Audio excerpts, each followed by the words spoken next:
Next question is, this was question related to Gupta period and the Chola period. Discuss the main contributions of Gupta period and Chola period to Indian heritage and culture. And this is of 250 words. You have to answer this question in 250 words.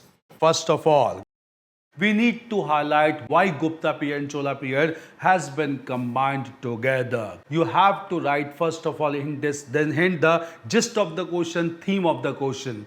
Why Gupta? Why not any other dynasty has been linked together? The reason is that Gupta period marked the classical age of ancient India and Chola period marked the classical phase of South Indian history. Clear? So as Gupta period marked the classical age in the northern part of India, Chola period marked the classical age of perfection in southern part of India. So both mark the summit of culture and heritage, one in northern part of India, another in the southern part of India. So introduction would be that even though Gupta period and Chola period, introduction you can write this, Gupta period and Chola period marked the peak of classicism in North India and South India respectively. Clear? So that is why the two dynasties has been linked together. Now what are the main contributions of the Gupta period and the Chola period to Indian heritage and culture? The question is on main contributions of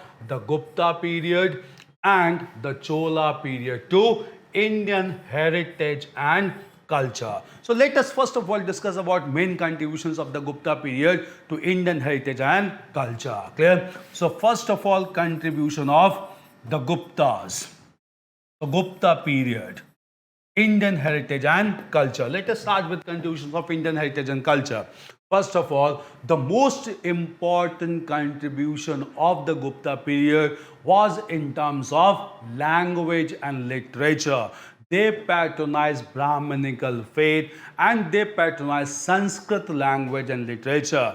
Large number of Sanskrit writers flourished in Gupta period and they contributed significantly to Indian heritage and culture. The most important personality in Gupta period was Kalidas. Clear? He wrote large number of dramas. The most important drama being Abhigyan Shakuntalam, Vikram Urvashi and Malvikagni Mitra. And in all these dramas, Kalidas has highlighted the social and cultural norms of the Gupta period. Another great literary personality that emerged during Gupta period was Shudra, who wrote a drama which is titled as Mrich Katika during Gupta period. Next important was Amar Simha, who composed the work of Sanskrit lexicography known as Amar Kosh. Clear? Apart from this, Aryabhat was a great scientific personality who wrote Aryabhatyam, in which he made observations related to geometry, mathematics and astronomy. Next major great personality during Gupta period was Vyas and Valmiki, who composed Mahabharata and Ramayana respectively. All these were major personalities that existed during Gupta period, and the most important contribution in Indian culture was language and literature. At the same time, what were the major contributions of Guptas in terms of art? The greatest contribution Guptas in the field of art was that they completed the fresco paintings in the caves of Ajanta and Ellora. So in the caves of Ajanta and Ellora, the fresco paintings were completed, not only related to Brahmanical faith, but even related to Buddhism and Jainism as well. Apart from this, they also contributed towards iron metallurgy. An iron pillar of Chandragupta II has been found at Mehrauli in Delhi. This indicates great metallurgical skill because even though exposed to sun and water for several centuries, this iron pillar has not shown any corrosion. This is iron pillar. Next image is a bronze statue of Gautam Buddha, which is almost 2 meters long. Clear? So bronze statue of Gautam Buddha, which is 2 meters long, has been found from Sultanganj in Bihar. All these were artistic development during Gupta period. Coming to architecture, Guptas were not very rich in architecture, even though they were the first builders of temples in India. but they used bricks as building material. Since bricks were used as building material which are perishable, Gupta temples has not survived till this day. Only remains of these temples are found at Bhitri near Gazipur, Bhitargaon near Kanpur, and Devgarh in Jhansi. So Guptas were not very rich in architecture, but they contributed significantly to language and literature and to art. Clear? These are main contributions of the Gupta into Indian heritage and culture. Now let us discuss about the main contributions of the Chola period to Indian culture and heritage. So contributions of the Chola period. Number one, the most important contribution was in the field of architecture. What was the most important contribution? Cholas took the concept of temple construction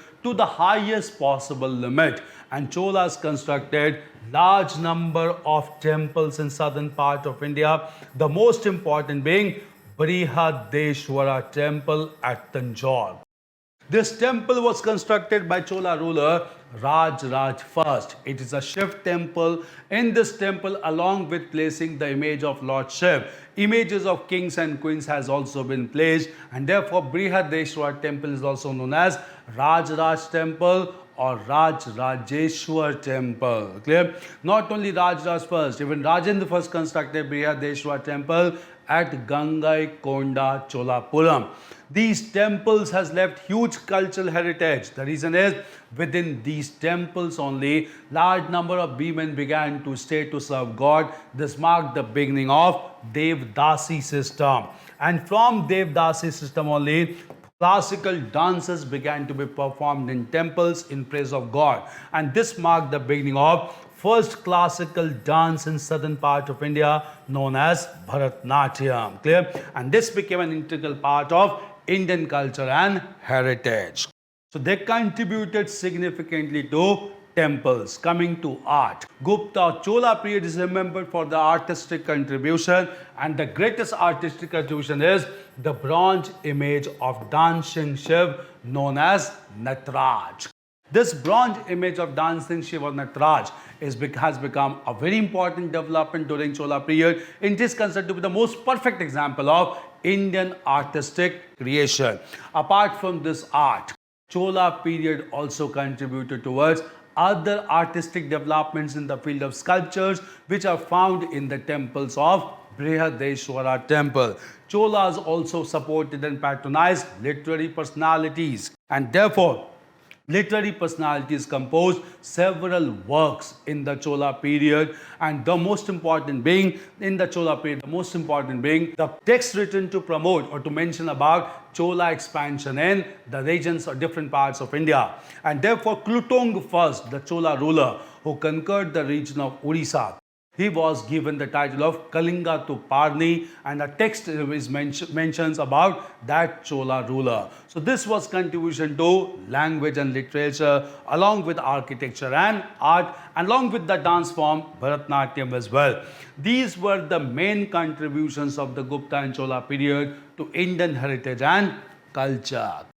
In this format, you have to write the answer. So when you write about Gupta, write about the literary development because that was the most important one. When you write Cholas, write about temple architecture, which was most because Dravid style is exhibited best in the Brihadeshwara temple. And then you have to write a proper conclusion.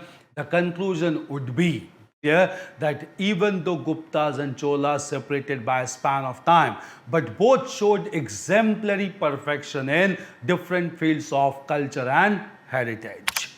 With this, you will conclude this answer of Indian culture and history.